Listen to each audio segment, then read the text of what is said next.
Europe 1. Le grand direct des médias, Jean-Marc Morandini. Et le familier du jour, c'est donc Johnny Hallyday qui serait toujours marié aux États-Unis à son ancienne femme, Adeline Blondiot, depuis 1994. Une révélation qui intervient au moment où le torchon brûle entre Johnny et Adeline en raison des propos vitrioles du chanteur à l'égard de son ancienne épouse dans son dernier livre. Bastien Millot, bonjour. Bonjour Jean-Marc. Vous êtes notre spécialiste en communication, qu'on essaie un peu de comprendre ce qui se passe. Eh oui mon cher Jean-Marc, et vous êtes définitivement en passe de devenir l'allié précieux des people, et cela se vérifie encore ce matin. J'explique à nos auditeurs, alors que chacun vaquait à ses occupations ce week-end, que vous faisiez du bricolage, du jardinage, que Julie lisait, etc., et que Johnny lui préparait ses concerts, tandis qu'Adeline peaufinait une procédure judiciaire contre lui, vous vous êtes posé une question subite.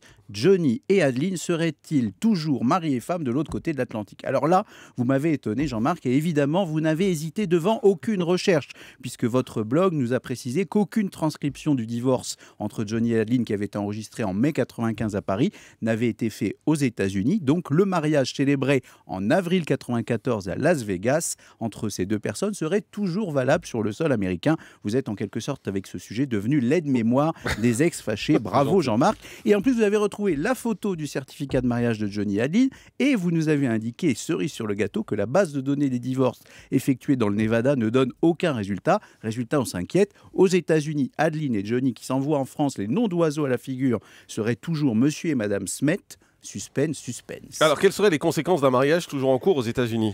Écoutez, cette idée a soulevé un certain nombre d'interrogations ce week-end. On se demandait, mais alors Johnny, puisqu'il s'est marié avec Laetitia en 1996 à la mairie de Neuilly-sur-Seine, vous avez vu que j'ai bossé, j'ai été chercher partout les mariages de Johnny. Est-ce qu'il serait devenu du coup polygame? Eh bien, que nenni, je rassure nos auditeurs apeurés. Le site internet de TV Mag a interrogé un avocat spécialisé qui s'appelle Fabrice Lorveau et qui nous clarifie ça de manière magistrale. Il n'est pas nécessaire de divorcer dans tous les pays si la séparation entre deux personnes a été reconnue par la justice française.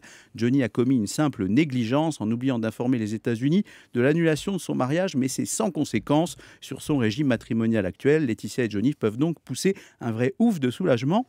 Mais Jean-Marc, il y a quand même une précision assez cocasse, c'est que cela aurait pu faire la joie de quelques businessmen avertis, puisque cet avocat nous précise à nouveau, une société aux États-Unis aurait pu commercialiser des produits véhiculant l'image du couple, et le fait de ne pas être prévenu du divorce lui ouvrait droit à réparation. Enfin, il nous fait quand même une petite précision qui mérite d'être notée. Il aurait fallu pour cela que la notoriété d'Adeline Blondiot aux États-Unis justifie un tel projet. Sans vouloir être désagréable un lundi matin, disons que cette hypothèse aurait peu de chances de se réaliser. Alors côté com, silence radio du chanteur et de son ex, visiblement peu désireux d'y revenir, on les comprend. Seuls des proches de Johnny ont réagi en indiquant qu'il s'agissait d'un oubli malencontreux, une simple étourderie. Johnny ce matin peut donc dire merci Morandini. Cet oubli révélait ton mal au moment où Johnny et Adeline se déchirent. Bah oui, parce que c'est une histoire d'amour à rebondissement. Adeline avait épousé Johnny en 1992. Ensuite, elle avait divorcé une première fois avec lui, s'était remariée en 94 pour divorcer une nouvelle fois en 95, et puis ça a connu un récent rebondissement littéraire avec le fameux livre d'Amanda Sters qu'on avait évoqué ici même, où Adeline se faisait qualifier par son ex-mari d'hystérique qui balançait les chaises par les fenêtres à la moindre contrariété, ou de serpent qui trompait à tout bout de champ avec les petits mecs de Saint-Tropez, pour reprendre les termes exacts. Elle avait répondu à la polémique de manière très précise dans Nice Matin le 7 février dernier en disant « Je répondrai via mon avocat, je vais attaquer Johnny en diffamation, je suis mère de famille, il est hors de question qu'on puisse porter atteinte à mon image et à ma réputation ». On ajouterait volontiers ce matin, et encore moins qu'on puisse imaginer qu'elle est toujours mariée avec l'auteur de ses amabilités. Alors que va-t-il se passer désormais? Bien plus rien, parce que les mariages à Las Vegas au regard du droit français sont symboliques. Ils doivent être ensuite enregistrés en France pour être valables. Celui qui chantait dans les années 70 « J'ai oublié de vivre » a simplement oublié de divorcer. Merci beaucoup Bastien Millot.